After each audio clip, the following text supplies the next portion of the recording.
Thinking about my friends, Indie Coffee Coalition, just thinking about the hundreds of thousands of dollars we've saved coffee shop owners just like you, who are not franchisees, who are looking for deals on their fat mix and their energy drinks. Why should the franchises get all the deals, right? Indie Coffee Coalition was built with the idea of saving you, the little guy, tons of cash. So if you're a coffee shop owner, you have 1 to 3 coffee shops, and you're serving blended drinks or energy drinks, we can substantially save you money and keep more money in your pocket. Set up a call. I'd love to talk with you. Indie Coffee Coalition, keeping money in your pocket. I made an entire spreadsheet before I opened my first store with like 6 to 8 different POS systems with all the subscriptions, what they offered, what the price of the subscription was, the percentage of card swipes, and what that would cost us. And Toast was the cheapest out of all of them, but they offered a lot more integrations. Welcome to the Coffee Experts Club, where we discuss all of the insights, expertise, and drama that goes into making your passion your profession. Our hosts, Aaron, Ben, and Drew, are 3 coffee experts who have taken their coffee experience and turned it into true expertise. They have consulted with major coffee brands throughout the United States and beyond, providing operations expertise and growth strategy for drive-through openings, multiple locations, and everything in between. So brew yourself a cup and hang out a bit with the Coffee Experts Club. Yeah, we're here. Boys are back in town. That's what I'm talking about. Coffee Experts Club back in the house. So good to see you guys again. Coffee Experts Club. Drew has been on like a brief hiatus down south of the border, down in the beautiful country of Belize. Excited to hear about that in future weeks. But today, super excited because not only do you have Ben, who is recently with child. Congratulations, Ben. Not only do you have Drew, who is also recently with child, but it's really just his second location down in Belize. But we also have the amazing Jerrick from Swig. And if you guys haven't missed our episode with Jerrick last round with Swig, owner operator, amazing dude, somebody that Ben and Drew and I have worked with for years now. Tons of respect for him. Really excited about his new venture. And he just opened up location number 2. So let's bring up Jerrick on. Hi, guys. Good to see you, dude. Glad to be here. Wow, beautiful faces. There's so many iterations of life between the 4 of us. I feel like we've known each other in many applications. And so it's just good to be here and in a healthy spot. All of us, right? All of us just enjoying what we're doing. All of us just enjoying life. So Jerrick, thanks for joining us, man. Yeah. J-Rock, I still have on my desk at home. I've got, Ben made me what do you call those with your name on it that you put on Like the a desk? plaque? Oh, the desk plaque. He made me the desk placard. It says Jerrick Gillum, and it's on my desk at home to this day. I totally forgot about that. So to catch you guys all up to speed, these guys all came out of a previous iteration of coffee. All of them came up through Roasters Coffee, which is no more. It's been purchased and has moved on to do other things. But the cool thing is, I think, and especially those of you out there that are just starting in coffee, just getting your way in coffee, you never know where that's going to lead. And I think that the coolest thing of being on Coffee Experts today is that all of us represented here on this screen, or if you're listening to us on the podcast, is that we all have moved on and are all doing our own thing within coffee now, with consulting, with opening new iterations of coffee, with going our own ways. So I think, Jerrick, we would love to hear about kind of what you're doing with Swig, and you opened up location number 2. You just gave us a little tour. Yeah. For me, since you guys are opening up shops in Belize, you guys are on number 2. And I'm always like, okay, I got to beat them. I gotta get number 2 before they get number 2. So it's that friendly competition. It's really cool. So yeah, I opened up the first location. It's a drive-through in Passville, Washington, off Road 100. We've been open for a little over a year and a half now. And then, yeah, we've got a beautiful patio there. And then we just opened up the West Richmond location on Paradise Way here. We call it Paradise at this location. And it's a beautiful drive-through with indoor seating that's really comfortable and modern. And we're actually working on a gated and covered patio Nice. outside over our lovely AstroTurf. And we'll be able to take our local wine and beer that we carry out there. So that'll be kind of cool. Nice. Yeah, that's kind of it in a nutshell. Like Aaron was saying, we're born from a scene of roasters. Everybody knew roasters. Everybody loved roasters. Quality of the drinks, the service, just what we did in the community. And for that to be gone, it's a little bittersweet, really sad. And, I'm just here to try to fill that void and make sure that we bring the community together with the local products and get it going on. Yeah, there's room for that new hometown hero for sure. Like the big fish is gone. It's like somebody's got to fill that spot. Yeah, which is weird because a lot of people think that Tri-Cities is saturated with coffee shops. But it is and it isn't, right? It's saturated with coffee shops. I think I did a poll. I think I added up a ton of coffee shops locally, not counting Starbucks and Dutch Bros. There's over 50 local coffee shops in Tri-City, which is pretty insane. People love their coffee here, and the local coffee community in Tri-Cities is beautiful. I'd recommend any local coffee shop in Tri-Cities. When you can identify that everybody's got a little bit of a different thing. You know what I mean? I think of our first location that we opened up down in Belize, down in San Ignacio. And I was just thinking about the other day, Drew, about San Ignacio is not a big city core. You know what I mean? And when we think city core, it's so much different than what actually in Belize means city core. Like it's this little village core, right? Is really what it feels like. And in that village core, there's like 3 other coffee shops that are right there. And I think if you can identify, hey, all of us specialize in something a little bit different, and all of us are trying to nail something a little bit different and speak well of each other instead of like talking trash about each other, but we're here to dominate at the same time. You know what I'm saying? Like we're still here. Like I know Jerrick's heart is like Swig is building its empire. It's building its brand. It's building up its name. No, we're going to capitalize on the market share that we feel most called to. I think that all of us should be striving towards that, but I don't think it necessarily has to be like that integration or speaking down of other people around us. It's just, no, what are we going after? What are we targeting? And yeah, we're going to kill that part of the market share. That's what we're going to do, Yeah. There's some really cool local coffee places. Actually, when I first opened a year and a half ago, when I opened my first store, my little brother was over and he brought everybody Dutch Bros. I'm like, dude, I'm at the street. And if it's not on the way, go to Ground Support Coffee. They're right across the street. Like support local, man. Support a local people. So yeah, it's kind of cool. That's funny. I mean, speaking of cool, I was in your shop, was it about a month ago? I was like, holy, like you've got tech out the wazoo there, dude. It's sick. The amount of stuff that you have there. We walked in and left. I was like, oh wait, I could have just ordered on the wall over here. What am I doing? It's rad. I was super stoked. Well, that's our POS system, right? And with every POS system, you're going to have headaches. And the cool thing about Toast is they integrate everything. And the sky's the absolute limit with Toast. Like there's a local bar here. So they carry Toast, but then they use this other system that integrates within Toast. And they give you a wristband when you go in, they take your card, swipe it, and then you use that wristband to go up to all these kegs, these spouts, and you just pour your own wine, pour your own beer.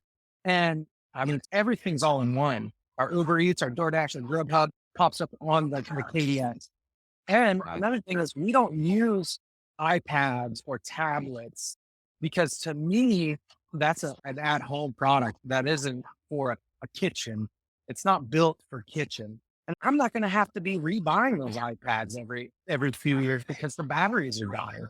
I can drop my product because it's made to be in a kitchen. It can get up to 100 degrees on that product or below, negative because it's built for a kitchen. So yeah, Toast is phenomenal. And like Ben was saying, we have the kiosk on the wall. I wanted to put 2, but I only went with 1. Might add another one if it gets busy enough.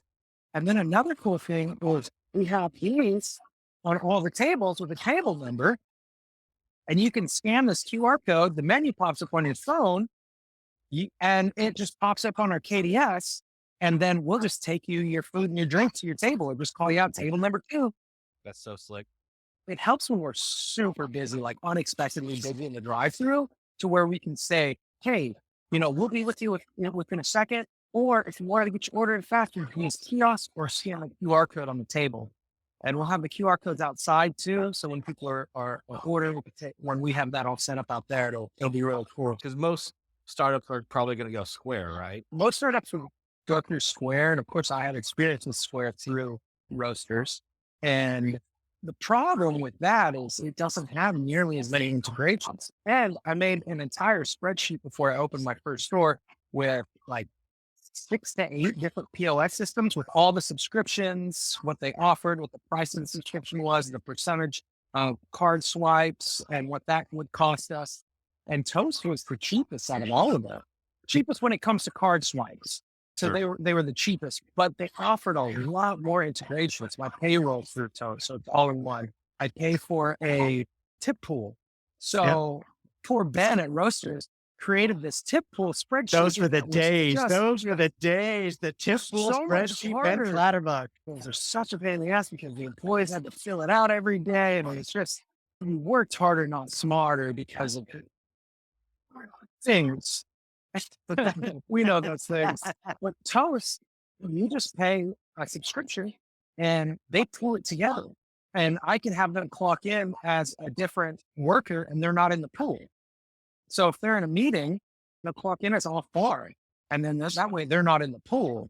It separates it really smart. And, we do the payroll through it. What else? Email marketing, the loyalty program, which the loyalty program I was a little upset with at first because it's not a point system like a typical coffee shop. It's not buy a drink, get a punch, buy 10 drinks, get a free drink. It's a percentage. It's a cash percentage. So you could set it up however you want. How I have it set up is you get 5 cents back for every dollar you spend. So, and then you can't unlock that until you reach $2.50. That's great. It's like you buy 20 drinks to get a free drink, but it's not just like the free drink. You unlock that 250, you have 250 off right away. Right. You can say, hey, get cash back on your coffee. Like that's such a great remark. Get cash back on your coffee. Get cash back on your coffee. That's so genius. And you can do it however much you want. There's some coffee shops that, do 7 cents, do more, or less. It's just what you feel like is a fair amount for your company. And what else? They offer a birthday drink with phenomenal. You download the app, it emails you, it texts you, it pops up on your app. Hey, it's your birthday. You have 3 days before your birthday. You have 3 days after your birthday. You have a total of 7 days to use this money on. I'm a little more generous on the birthdays. I get $9 and that $9 goes towards their entire, they could make one transaction on their, 7 days, 3 days before, 3 days after their birthday and use that entire $9 all at once. I can't use it multiple times, but yeah. So it's kind of cool. I figured, what's my most expensive drink? 32-ounce blended drink, give them enough to cover that. So it's kind of cool where it's like, I try to get away from how we did it hard at Roasters and do it a little bit smarter to where everything's all in one. But of course, all POS systems have their headaches. And I'm not going to lie when I say I have yelled at some people. I've been so frustrated with some people, but I think regardless, Toast is the best. The next question is, do you have an affiliate link for Toast you'd like to give us all? Right. That's right. Look at him pitching Toast all day long. Yeah. I mean, I hate to pitch it, but it's like, if you want, a one-stop shop POS that does everything, I'm not going to say it's not cheap. It's freaking expensive every month what we pay, but it's worth it to me because then I don't have to pay somebody to create the system or spreadsheet or reinvent this, where they can be spending more important their time somewhere else. Good. Drew, what do you think of all this? What are your thoughts? I mean, obviously we're on the opposite end of the spectrum where it's like we're in a country where no POS system works. So Jerrick, in Belize, no POS banks because the bank in Belize locks down on, they want to make all the percentages. So they don't let any other third party and make a percentage off of monies. So that means no POS system integrates natively with credit card transactions. So how do we run POS system? How do we make decisions? How do we do all those things? So I feel like where you're leaning heavy tech, I feel like we're leaning into heavy customer experience and how we're engaging them and teaching our people on how do you culture this forward and trying to use less tech, but more people. But it's interesting just because I feel like the two sides of the spectrum between De Los Mayas and Swig is pretty apparent. But I love everything you're doing and we can't do it because that's not, those things aren't accessible where we're at. But Drew, what are your thoughts on all those things? Well, I think it's, where we came from, we can talk about how it was so labor intensive, but I think to get to where you're at, man, you wouldn't make some of those decisions without the background that we had. You wouldn't know what potholes we were going to hit or what was going to cause, extra time spent on certain systems. Do you know the value of what you spend every month? It is expensive, but it's probably less expensive than teaching people consistently. If somebody leaves, you have to reteach that system and so on and so forth, to manage that system. And so, I mean, we are here, not doing a lot of the things we did at Roast. Other roasters was so labor intensive, it wasn't system intensive. So I hear all that. I think that would be amazing. I see like you said, the benefits and the drawbacks. I think Toast is a fantastic brand, and I've worked, when you say integrate with everything, it literally integrates with everything that you would probably need to run a coffee shop. Doesn't the human being use it? That's right. Human being uses Toast. Yeah. So Drew's got an extensive time in Toast and really like pulled it apart and really pulled apart the pieces. So, which is really cool that all of us on this call have some experiences with like Square, we all mentioned, Toast, we all mentioned, Touchpoint. We all had a very deep interaction with Touchpoint at one point. I think that all of us like to see the different brands that are out there, all of them doing a little bit different, all of them like offering a little bit extra. But yeah, Toast was human beings go to, and that's what Drew worked in for some time. How is it with opening the new shop? You've got your first shop down. Was it a huge step going to second shop, do you think? Like, I mean, because I remember back in the day, we'd have a grand opening, we all go, oh my God. Like, were you able to sort of mitigate that? So here's the thing. I haven't had my grand openings. We opened December 5th, and this is just soft opening. This is just word of mouth.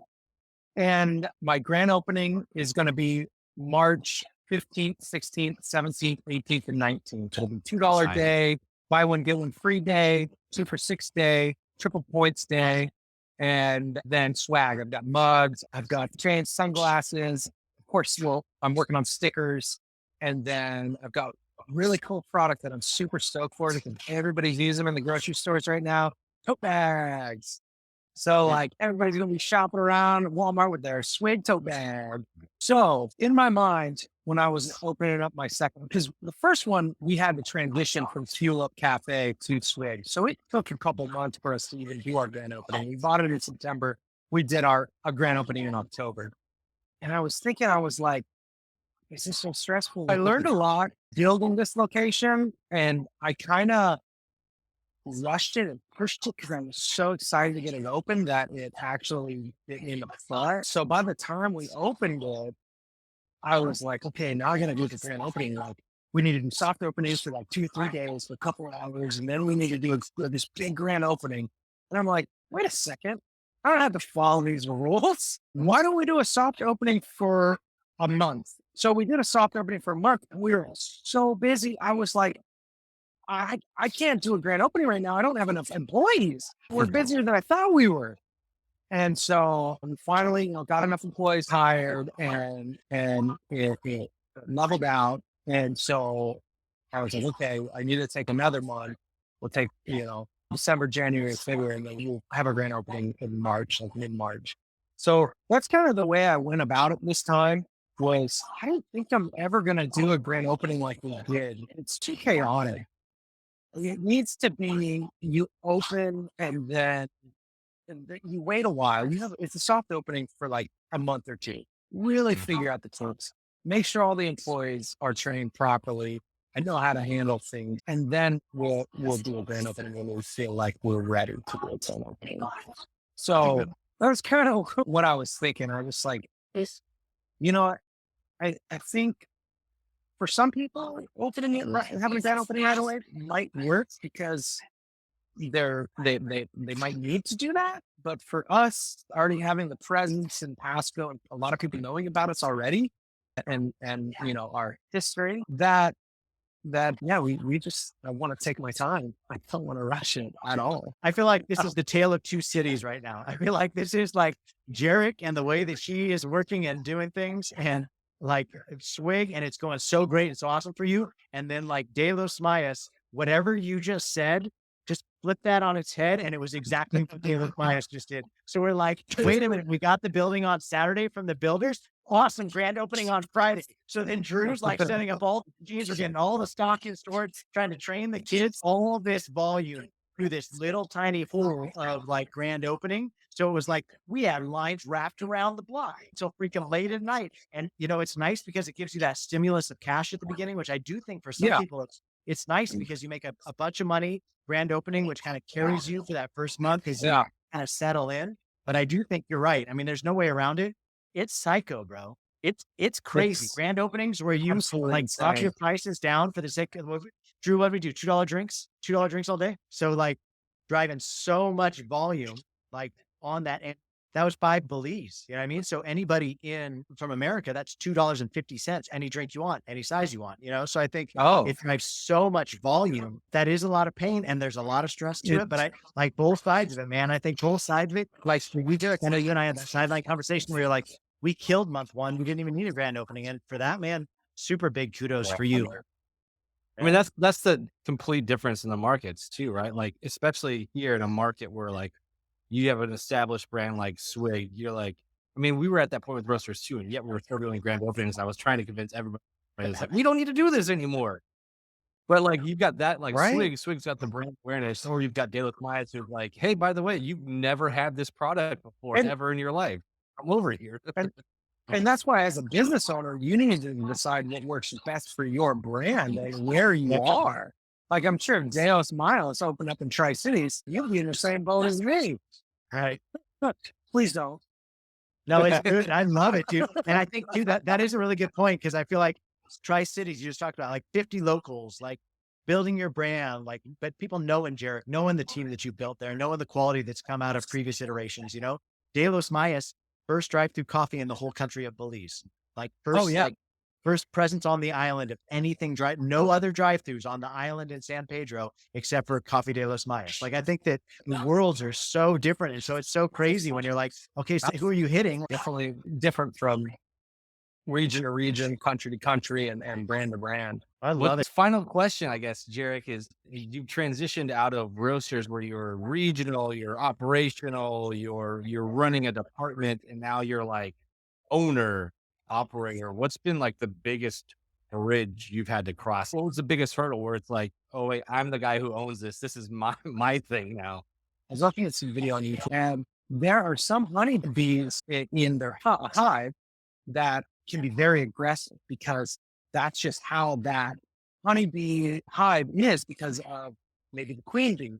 Then you have another hive that it's very calm and gentle because that's the way the queen bee is. So you can actually take an aggressive honeybee hive, remove the queen and move that hive to the calmer hive, and those bees will become calm.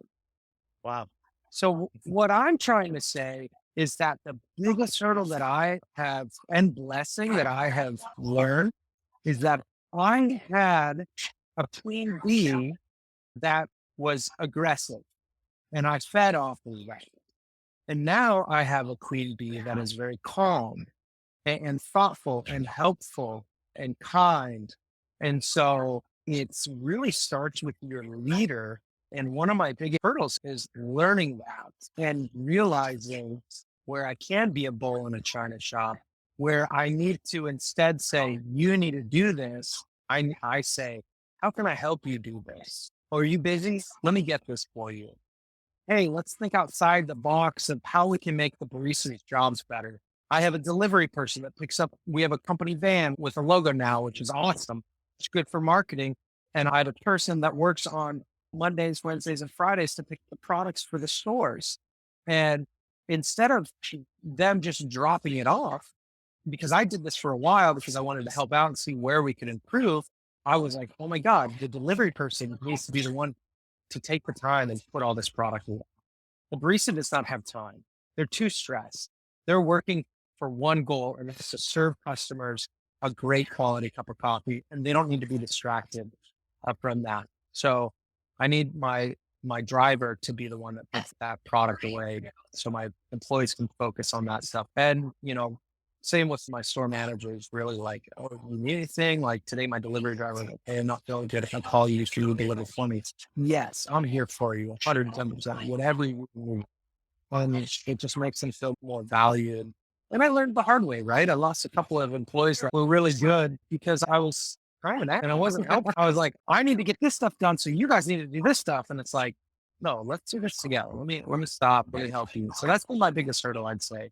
A blessing because, like I said, I have some folks I look up to and they are very kind, gentle, and thoughtful. It's like, hey, if you need me to go pick this up, I can pick this up for you. You need to do this like you're free. Like instead of showing it and saying, your milk's not organized, organize the milk and then let them know. Yeah. Stuff like that. I'd say. Jerrick, I think that's huge, bro. I think that's so good. I think that like all of us, like growing as people, right? All of us acknowledging. I think you're such a good example, man, of like being humble enough to admit where you need growth and not just to stop there, but say, no, I'm going to make a willful choice to change. I'm going a different direction, and I think that just super big kudos to you. And I think probably Drew, Ben, we should dive in on that like next week on the podcast of us just pulling that apart of management style and how do you manage? And as goes the captain, so goes the ship. You know what I mean? And talk about, I know, Drew, you've been dealing with some like management things and things you're working through on a management side of things as we're opening new locations and the kind of managers and what are we looking for in management. So Jerrick, thank you, man, for food for thought. And Jerrick, I just appreciate you, man. Thank you for being such a good friend to us, all of us on this call. Yeah, thank you. of course. I love every one of you guys. So appreciate you. So anyway, thanks for tuning in to Coffee Experts today, guys. Ben, Drew, as always, beautiful. Jerrick, man, we'll have you back again because you have such good nuggets of wisdom. Thank you, brother. Thanks, man. Yeah, have a good one. Thanks so much for joining us today. For those of you who are looking to become a coffee expert yourself, we offer an incredible, thorough training online for opening your first coffee drive-thru at www.myfirstdrivethru.coffee. Thinking about my friends in Indie Coffee Coalition, just thinking about the hundreds of thousands of dollars we've saved coffee shop owners just like you who are not franchisees, who are looking for deals on their fat mix and their energy drinks. Why should the franchises get all the deals, right? Indie Coffee Coalition was built with the idea of saving you, the little guy, tons of cash. So if you're a coffee shop owner, you have 1 to 3 coffee shops, and you're serving blended drinks or energy drinks, we can substantially save you money and keep more money in your pocket. Set up a call. I'd love to talk with you. Indie Coffee Coalition, keeping money in your pocket.